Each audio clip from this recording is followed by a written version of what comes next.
What's going on, YouTube? Welcome in on this Friday night, man. It's Boss Man J and your boy Gnome G.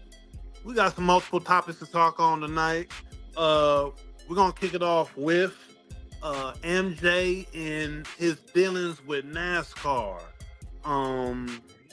There was a lot of things that were wrong with NASCAR, according to Michael Jordan and some other people that were in on this lawsuit.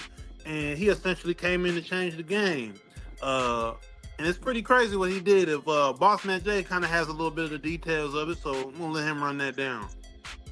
Yeah, so NASCAR settles a federal antitrust case, basically a monopoly case that Michael Jordan and another team owner front row. So Michael Jordan's team is 23X1, however, I don't know how you pronounce that. But the other team being front row filed their lawsuits last year after refusing to sign agreements on a new charter offered by NASCAR presented to them in September 2024.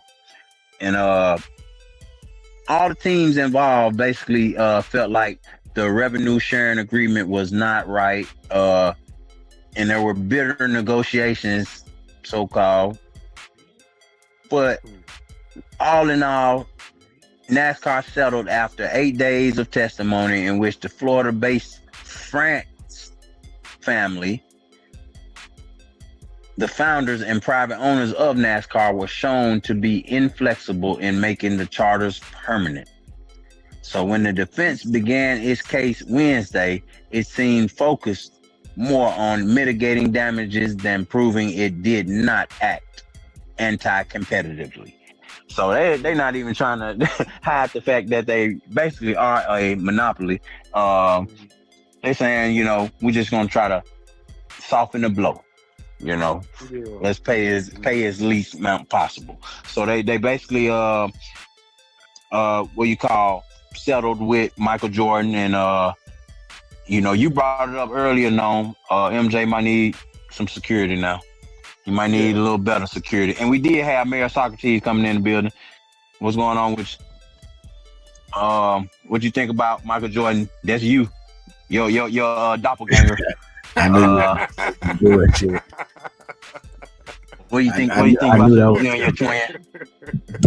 Hey, just like Gnome G said, man, that man gonna have to get a lot of security. But this is some shit that should have been done a long time ago. NASCAR, everybody knows that NASCAR is a predominantly white sport. Ain't too many black owners or black racers. So he did the right thing. This is some shit that should have been done decades ago. But shout out to MJ though. Yeah, it seems like it's basically the good old boys club was in NASCAR, and they did what they wanted to do. They paid people the way they wanted to pay them. Obviously, we know that NASCAR is ran primarily off of sponsorships with the cars. That's all we see. Like, people know NASCAR primarily off of what you see that's being promoted on those NASCARs. So I'm pretty sure they was getting so much money and never ever divvying it out to anybody else. Those sponsors was going right into their pockets. And Michael Jordan probably saw all that, and he wanted to make sure that he was getting a piece of that, and people were fairly getting paid. Yeah, and that's why I was saying he probably came in and was like, damn, so they been doing it like this all this time. Ain't nobody said nothing about it. Nobody tried to get under this money.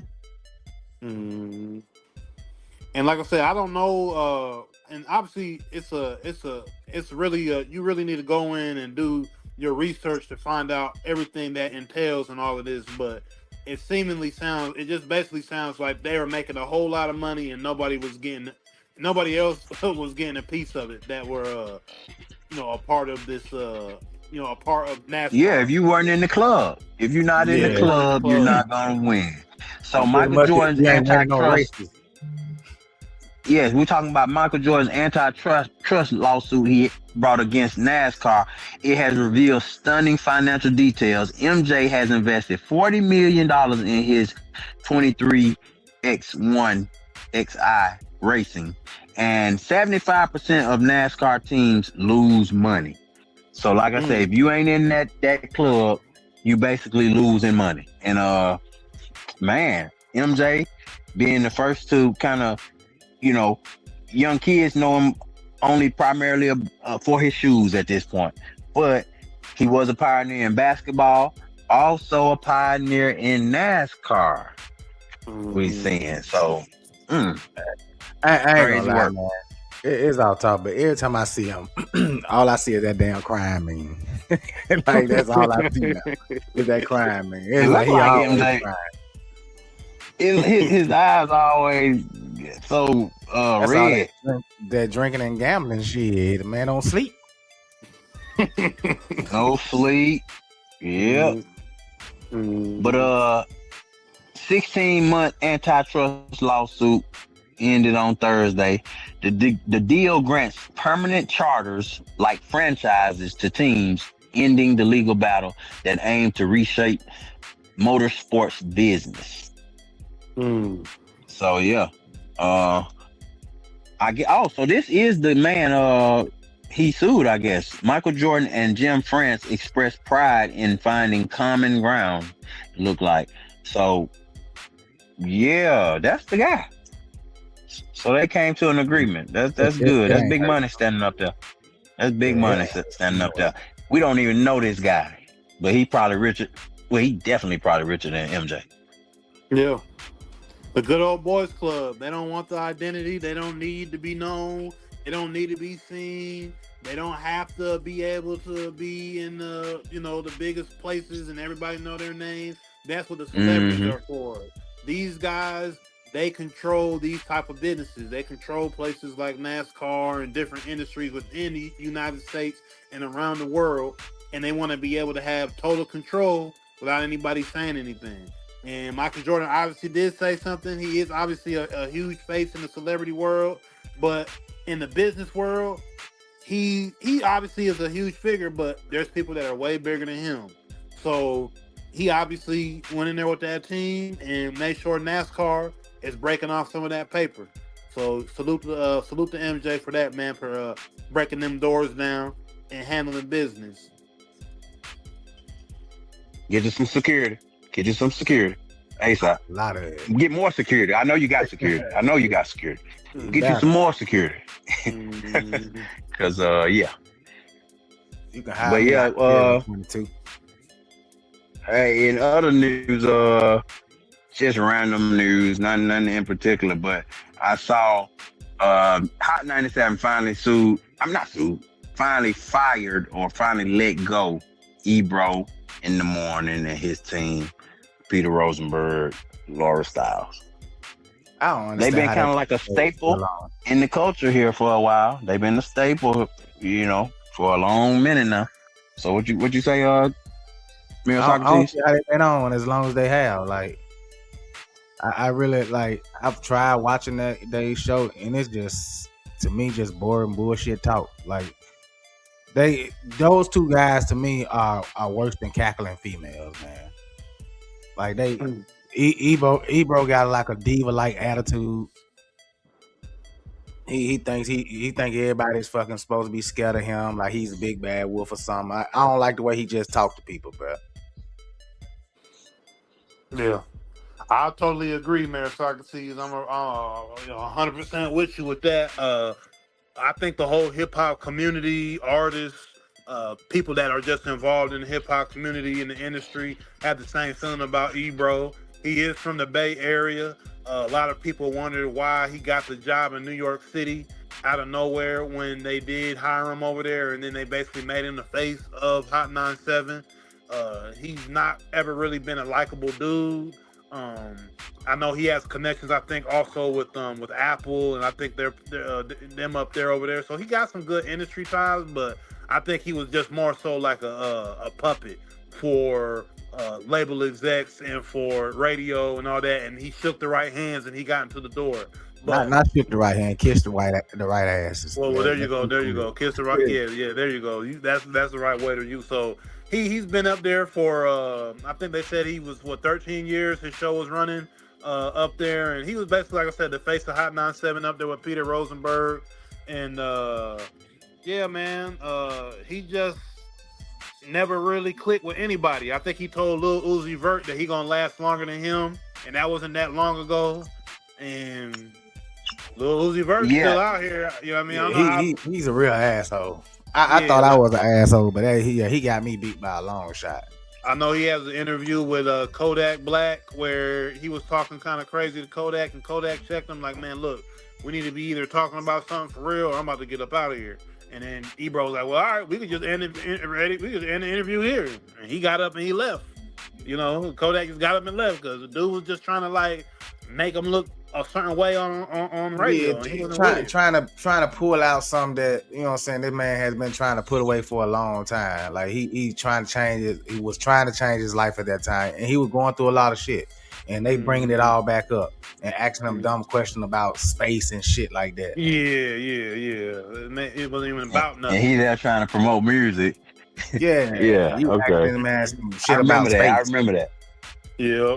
So I also think one of the reasons why Hot 97 let him go is just the changing of the guard. We was talking about this, you know, before the show had started, man, and how we're seeing, you know, the grassroots of like radio or what you would call media, of just people going online and they're making their shows, they're making their podcasts, and people don't want to hear corporate stuff on the radio. People aren't turning on their radio on their car and going straight to a radio station. They go into their YouTube, they go into their streaming platforms. They're not going to Hot 97. They're not going to whatever big radio station is in your city. Not saying that it's still not saying it's non-existent, because obviously radio is still existing, but people aren't tuning in there like they once were. It ain't as relevant as it once was. Radio is when the last time you got in your car and listened to the radio? I listen to the radio. But for the most part, I don't. You know, like you say, everybody got their streaming apps. Everybody got their everything. So radio is not as powerful as it once was. But the artists make the most money, you know, with the radio stream as opposed to the digital, you know, side. Yeah. So true. It has a place. It definitely has a place. But yeah, as far as like having people like Ebro sitting up there for 13 years, being the face of hip hop, being the face of hip hop radio in that region, you know what I'm saying, for a long time, man, get these guys out of here. But man. How? Where the fuck did he come from in the first place? Where did he come from in the first place? Exactly. Right. How did they make him the face of hip hop? I would say that the Breakfast Club. Hip hop radio. Exactly. I mean, that's what I'm saying. But shit, I still say the Breakfast Club takes that. And then let's also, you know, we were also talking about this. I mean, is Ebro a brother? He might be half a brother. Or yeah, I think he half a brother. He might be half a brother. Man, I see a little negrita in there. Man, but that man Spanish or something. So he ain't black. Yeah, he definitely half Spanish. He probably black and half Spanish. Yeah. So for me, in my opinion, it's we have a lot of these platforms that have people who don't look like us, that don't even, you know, affiliate on a day-to-day basis with people that look like us, don't really respect people that look like us, but the music that we make, the culture that we create, the things that we have people recreate, these guys go and be the face for it and are the corporate figureheads that have the say so. Like how? When there's people in your neighborhood or the people you grew up with or people you know from around the way that look just like you that are way better representation than people who don't look like you who have the say Mm. so on what you have to say.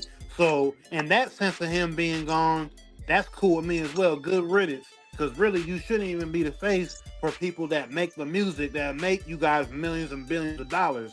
We need representation that actually looks like us. So yes, hip hop is for multiple people and everybody around the world can join in it. But when it's Why? the Why it's always got to be something else? It can't be like look at them. Look at these three people up here. Like right, where are we they at? got a Where little are color in there, yeah? Where but like they why put it's us always got to be like this dynamic? exactly. So in that sense, good riddance. You know what I mean? Let the Should have new been wave gone. come in. Let the new wave Out let the with the new wave old and with the new. right and let and we can change the game. No pun intended. Yeah, it should have been gone. Yeah, We about to be the new face of hip hop radio. yeah. There we go. The game Game changer. changer, TGC. TGC, what's good? But yeah, we can move on to what else? Oh, y'all heard about your boy known 3-6 Yeah. Mafia? They ended Uh-huh. up suing them boys suicide. What their name is? Suicide Yeah, boys. yeah, the Suicide Boys. Yep. Hmm. You was telling Yep. me about. I 'Em. ain't I ain't gonna never lie. heard of. I ain't I never never heard of heard them. of 'em. So Not So until today. So the Suicide Boys, they've been out for a few years, but they're like a part of a wave that really took a lot of the sounds of 3-6 Mafia. Now, we know 3-6 had their own style. They've always had their own style since the 90s, and essentially their sound of drug music and pill popping and using drugs, their style essentially is what a lot of the newer groups and the kids that's coming up, they took that. They're taking their style, they're taking their their wave of rap, their beats, and they're throwing their little sauce on it. So essentially this is what the Suicide Boys did coming out of New Orleans. They built their fan base up. They're doing shows. They selling out across the country. They selling merch. They're doing all this. But obviously, Juicy J and DJ Paul didn't get their rightful, money from a lot of the stuff that they sampled through their projects. I think one Said of their, 35 songs. yeah, I think their first project that really blew up was in 2018 called the Rather Die in New Orleans. I think that was their first big project. But yeah, essentially a lot of there's a wave of these guys, just not Suicide Boys, but a few other ones that really sample basically all 3-6 music. Either switch it around, switch the drum patterns a little bit, take this little sample here, put it here, take the style of rap, do it here, and then put it out. But it's no different from let's just go and say Elvis back in the day, taken from your boy Lil Richard, or it's the same thing. Take the black music, put a lighter face, and sell appropriate. it to white folks. That's what they did. You know what I'm saying? That's what they doing right now. They took 3-6 style, put it on a white face, and sold it to white folks. Because if you go to their shows, that's all that's there. You know what I'm Hmm. saying? I've been in stores, I've been in places where I've seen their shirts. I've seen white folks wear their shirts, and they got a big fan base. I So, had no idea who the fuck they were. mhm. Not until today when I seen this article. That was the first time for me ever hearing of the Suicide Boys. Mhm. But Shout yeah, out that's Miss Natasha Marie in the comments. Yep. but yeah, But I'm man. glad them So boys got their money, man. Good. Sue them motherfuckers. Sue them white motherfuckers. Shit. Get y'all motherfucking money. Stealing our goddamn music and getting paid off of it and then don't want to give me nothing out of it. Didn't even ask permission. Typical white people shit. Just take shit. Just take it. They ain't try to act. Just go on in there and take it. Fuck them. yeah, Yeah. that's essentially what it sounds like. So yeah, they got their bread up though. They went to court. They had all the the legal over $6 million. documentation. Reportedly $6.4 million copyright lawsuit. 5-year legal battle though, you know. But hey, Shit, them boy when he got that money, a little over $1 million a year. Hey. Shit, fuck it. but if them boy made $100 million off of it and paid y'all $6, hey, they might be good with that math. Yeah, they still Yeah. You know. Yeah, and they might But have. so what happened with all that music that they sample now? So I wonder is 3 6 Mafia gonna get something for every playtime that the music have from here on out? I'm pretty sure. I'm pretty sure they probably got some. Mm-hmm. They got some royalty stuff that's mixed in with that 6 million. That 6 million is probably what they just factored out. Just starting out with. Yeah, right. What they would have got paid through all their streams and all that. That's what they just settled for. But from here on out, yeah, I bet when their music get paid, when their music gets played on a streaming platform or something, yeah, them boys finna get paid. That's what's up, man. I'm glad they got damn money from them. Yeah, shit. I wish I was getting a little bit of it, but hey. Yeah. That's what's up. I'm gonna go listen to some of their music though, cause I ain't never heard it though. And if it sounds something like you heard it 3 6, you already heard it now. Yeah, so exactly. I want to check 3 it out. 6 Mafia for white people. Yeah. The watered down, unseasoned version.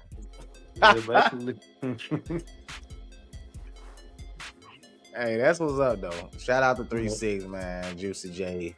Shout out Suicide Boys. But yeah, man, I don't think it was intentional. But anybody out there, man, listening, go ahead and hit that TGC pod, hit that Cash App, man. Support our efforts, man. We're gonna try to bring you guys great topics every night, man. That's what we're here to do. For sure.